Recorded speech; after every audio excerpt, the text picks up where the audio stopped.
Mao, l'indigène d'Orléans. L'indigène pèlerin d'Orléans. Pèlerin d'Orléans. Oui. Mao. Gilet jaune depuis l'acte 4. Toujours sur la route, Oui. dans les rues. Oui. Tu continues de venir avec les gilets jaunes. Oui. Même l'été, tu prends pas de vacances. Tu veux... Mais écoute, on dit, on lâche rien. Oui, Et c'est la méthode Coué. Hein. Oui. Donc il faut rabâcher pour que ça pénètre là-haut. oui. Mais par contre, mes frères et les amis, Mao, il va peut-être faire quand même un break après le 20. Il a le droit. Voilà. Et me ressourcer pour être en forme avec les vrais jaunes fédérateurs. Voilà. Donc c'est un peu l'objectif qu'on se donne. On va se faire un petit mois de recul, mais on va travailler quand même, on va réfléchir. Le cerveau, ça va phosphorer un petit peu pour essayer de fédérer ce beau mouvement, parce qu'il est hors de question que ce mouvement meure de sa belle mort, comme il dit, parce que les politiques, c'est ce qu'ils attendent. Oui. Eh bien, on va lui redonner un coup d'oxygène, mais avec un esprit fraternel et de fédérer, et de tenir le même discours et dans les mêmes actions. Voilà, ça c'est le but. Alors maintenant, frère Rémi, est-ce que tu connais un petit peu nos parcours? Parle un peu plus fort, mais viens, avance un peu plus vite. As-tu une question particulière à me poser? Bah justement, qu'est-ce que tu penses du remaniement, par exemple, le signal qui a été donné aux Français, si c'est un signal, je sais pas, ce que tu en penses. Alors, un signal, on va dire, de com. Les mecs sont en perdition, il a été à la pêche d'une façon intelligente. Alors on va dire. Tu penses? Hein? Oui, oui. Parce intelligente pour qui? Eh ben pour celui qui est au pouvoir, oui. Air Macron. Oui, bien, c'est bien de le préciser. Donc il a dû, comment dire, phosphorer, il a dû passer des nuits blanches pour savoir comment il allait assurer sa réélection. Oui. Et tout un tas de loupés, voilà. Donc il a fait une purge, mais il a reconstruit d'une façon... Moi je ne veux pas tomber dans le discours de sectarisme, de rejet, de procès d'intention. Bon, je suis qu'un simple citoyen, je me réfère à ce qui se passe, mais sur les faits concrets, sur la preuve, sur la justice. Donc aujourd'hui, il y a cette arrivée-là qui est un peu intempestive et qui m'a agréablement surpris, à savoir de Éric Dupond-Moretti. Oui. Et moi, aujourd'hui, il a toute ma sympathie, il a toute ma confiance. Je sais qu'il s'engage dans un sacré combat et avec des oppositions à l'intérieur, mais il vient quand même avec des valeurs humaines. C'est un professionnel du droit et puis je l'ai vu à l'œuvre. Alors, viens, on avance un petit peu parce que... Qu'on lui fasse le... Viens.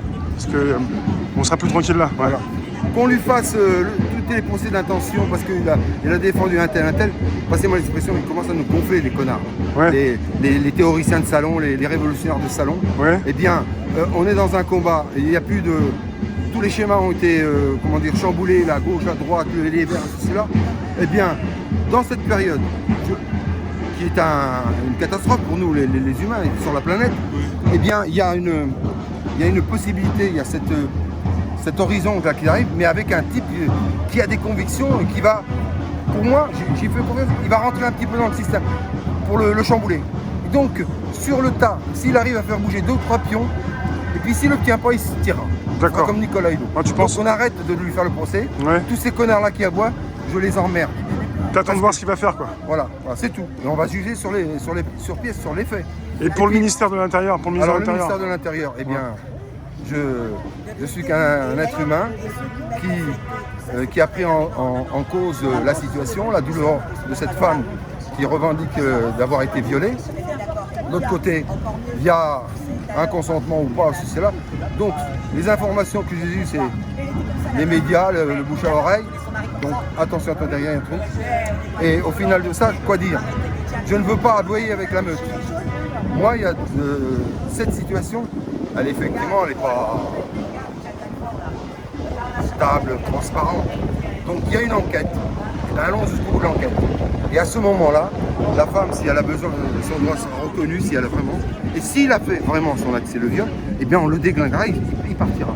Mais par contre, ces 2 bonhommes, de par leur parcours, moi ça me concerne, ça me touche. Fils d'immigrés italiens, l'autre famille mixte, française et algérien. Et tu as vu qu'avec quelle comment te dire, détermination il a annoncé quand même la couleur. Son père était musulman, tirailleur pour la France. Donc accordons-lui au moins le crédit. Et puis en plus de ça, il s'appelle Moussa, j'ai découvert ça. Bon, eh bien tu as quand même ces 2 personnages qui viennent d'un milieu défavorisé. Quand tu vois Éric Dupond-Moretti qui a subi la misère. Oui. Parce que la violence, quand il a été gamin, il a perdu son père. Il fallait voir l'autorité, parce que quand il raconte ça, avec quelle émotion, quand j'ai connu ça dans l'affaire de Outreau, eh bien, pour le moment, ben, je suis d'accord. Et puis cette petite femme qui l'a élevée avec rien, toute seule, et puis du côté de Gérald Darmanin dit Moussa, eh bien, tout ça fait que je mets la parenthèse. Pas de procès d'intention, j'attends de voir. Par contre, s'il y a un peu de travers, je le rentrerai dedans. Le reste, arrêtez d'aboyer comme des cons ou des connes, là. Et puis, chambouler, ça veut dire que on trouble, on fausse le message, on brouille tout ça, c'est que c'est un amalgame, un blabou, comment dire, une bouillie, on en fait. Donc on arrête. Moi, je suis très serein, très zen, et je crois en l'homme. Je crois en l'homme qui a des valeurs et qui pourra le démontrer. Et le seul joie que j'aurai, c'est quand il aura abouti, qu'ils auront tous les deux niqué ces connards-là qui gueulent. Voilà. Ça, maintenant... Bon, tu vas attendre à voir ce qui va se passer cette année déjà. Tout à fait. Donc, on va voir sur la période. Et puis, tout à chacun, on verra. Puis si c'est bien, ben, on approuvera. Si c'est mal, ben, tu comprends quand même que c'est pas là pour... c'est pas forcément quelque chose qui est là pour... Enfin, c'est pas là pour ça, mais ça ne détend pas l'atmosphère. Absolument, parce que bah, y a le passif, il y a la perte d'élection, il y a les... Et au niveau des mœurs, on peut dire qu'il y a présomption, évidemment. Mais au niveau des mœurs, au niveau des différents scandales qu'on a déjà constatés, oui, par rapport à pas mal de dérapages, d'autres affaires, oui. On peut aussi se dire, bah là, quelque part, est-ce que c'est bienvenu, quoi. Tu vois, c'est pour ça, tu comprends. Oui, mais politiquement, le camarade Emmanuel... Si tu comprends, c'est bien. Oui, mais dans le panel, dans les cartes qu'il avait à jouer, il n'avait pas tellement le choix, parce que oui, il y a les tu tendances, comprends la il y a logique. Donc... tu comprends la stratégie et la logique. Je la comprends, il y a un moment, il ne faut pas être un bœuf, tu dis, mais attends, il était comme ça, il a fait comme ça. Oui, mais derrière, pour toi, c'est pas là-dessus qu'il faut polémiquer, c'est ça? C'est pas l'angle d'attaque. Tu comprends quand même la réaction des femmes, même hier, les féministes. Oui, mais attends, tu as les extrémistes, parce que c'est mes sœurs aussi de combat. Non, mais il n'y a pas que les féministes, il y a un peu de tout. Il y a pas mal de personnes qui ne sont pas forcément d'accord. Oui, sociales et non engagées ou engagées, oui, j'entends. Bien.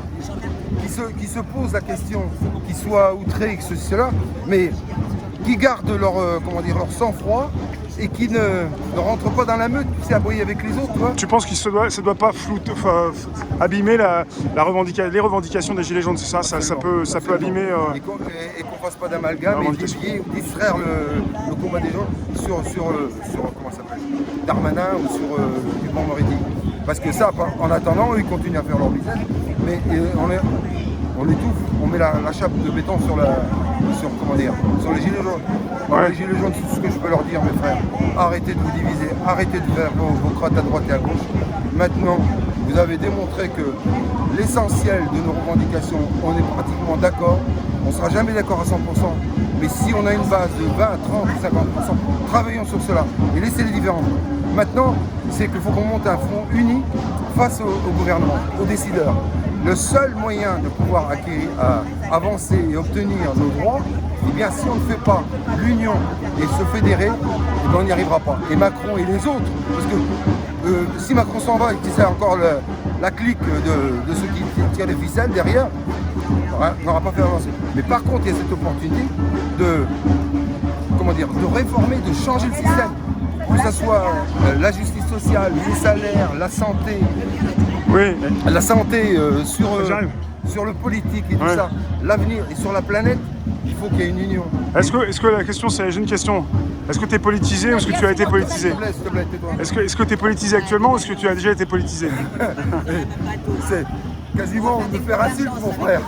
C'est une question que je me pose. Oui, mais pose-toi pas la question, parce que depuis l'affaire la guerre d'Algérie... Non, mais je suis pas le seul, je pense, mais je pense savoir. Attends. Parce qu'ils sont bloqués derrière les pauvres là. Vas-y. Et il y a un truc, une nouvelle, regardez qu'est-ce qu'ils ont fait. Ils nous ont pas nassés. Regardez, ils sont gentils, ils sont que deux. C'est le nouveau ministre peut-être. C'est le nouveau ministre. Alors vas-y. Mais attends, il n'a pas fini, mais oui, il veut pas répondre. Mao, Non mais c'est rare. J'arrive. C'est rare. Arrête de polluer la pollution, il est en train de... non, mais alors, la réponse, ma réponse. T'es un politique, t'as un parti, tu représentes un parti, c'est une question. Alors, je suis un neutron libre. Parce que tu connais pas mal de personnes différentes, je pense, alors. Laurent, voilà. Donc j'ai été sur le terrain, comment dire, social. Oui. Et Je suis pas là pour t'accuser, je suis là pour avoir des réponses. Et ben je vais te donner les réponses. le fait d'être engagé dans la cité, Oui, quel que soit le mouvement, Oui. que ça soit sportif, social, syndical et politique, ben, je me suis positionné. On va Oui. dire un homme de gauche, vert, un peu anard, tout ce que tu veux. oui. Mais- Ça veut pas dire que tu es proche actuellement de certains partis. Alors, non, Ça veut dire que tu es proche quand même de cœur parce que tu es de gauche, de vert, quoi. Mais Voilà. pas forcément pour. Il Et- n'y a pas d'étiquette, c'est ça? mais je ne suis pas là pour faire la propagande de tel ou tel parti. Voilà, c'est ça. Mais par contre, quand je vois dans leurs programmes, dans leurs annonces, eh bien, il y a certains partis où je me retrouverai plus facilement. D'accord. Voilà. Et je ne vais pas te le citer. Hein. Bien sûr. Voilà. Et je suis clair et je le porte. Et derrière ça, au jour d'aujourd'hui, l'humanité, si le peuple français, s'il veut avancer au niveau de la justice sociale, ben, il n'y a pas 36 partis qui vont dire, Oui. qui amènent la réforme pour amener cette vraie justice. Ben, je ne vais pas le citer, mais je vais le citer quand même. C'est quand même la France insoumise, je le dis, c'est la première fois. Oui. Tu m'entends? Ouais. Et il y a un homme de caractère, on pourra faire tous les procès d'intention, mais aujourd'hui, un homme de gauche qui a une expérience, qui est un orateur et qui est déterminé sur les valeurs, eh bien, Jean-Luc, bah oui, là, voilà. D'accord. C'est tout. Mais Bah le voilà, reste, c'est les dit. gars, vous êtes libres de penser ce que vous voulez. Alors, moi, je suis ouvert à tous, comme tu disais très justement. Ouais. Comment te dire, je suis un homme de dialogue, non violent, mais par contre, avec les convictions chevillées au cœur, comme on dit, dans les tripes. Mais par contre, je peux discuter avec tout le monde, catholiques, des protestants, des athées, des juifs, des gens de droite, des conservateurs, des royalistes, il y a tout, je peux te faire tout le panel, sauf les bâtards, les chiens de Ouais, t'insultes, racistes. Voilà. Ah oui, raciste. Les D'accord. racistes, les Tu nommes fachos, personne, là. ouais, d'accord. Voilà. Et par contre, je peux discuter avec les électeurs, mais pas avec les leaders. Voilà, D'accord. Un peu tout le monde, quoi. voilà, mais la France dans sa grande diversité. Je te remercie, Mao. Voilà, et j'en suis très heureux et merci de m'avoir donné la parole. Et on se dit à bientôt. Ouais. Et surtout à la rentrée, quand vous entendrez Repose-toi bien. l'union et fédérer le mouvement et faire ensemble. On se dit à bientôt. Merci mes amis. Salut Rémi et merci à... Et ça, faut pas l'oublier, hein. Mon frère Alain, Taco. Ce qu'il faut, c'est qu'il prenne un smartphone avec YouTube, le pauvre, parce qu'il se voit pas. Je vois pas. Il se voit pas. Il fait des belles interviews, Mais il va il le se faire. voit pas. Mais Hein? ça fait rien, un jour où vous allez m'enfermer. Comme il m'a dit tantôt, tu me mets la télé pendant 15 jours. Non, non, il faut Ouais. que tu te vois sur Internet. Voilà, je vais le faire. Bah, la télé intelligente, c'est ça aussi. Hein. Hein? La télé intelligente, c'est ça aussi. Après, c'est un réseau. Prends un smartphone Merci. et tu te branches sur le Et wifi. puis, il y a aussi dans notre mouvement, en termes de justice sociale et humaine, et puis de préserver la planète, il y a aussi avoir des réseaux de, comment te dire, de médias indépendants et libres. Voilà. Et donc j'espère que bientôt on en fera partie, la télévision libre hertzienne, pas Internet, la vraie. On aille sur les grandes chaînes. La TNT.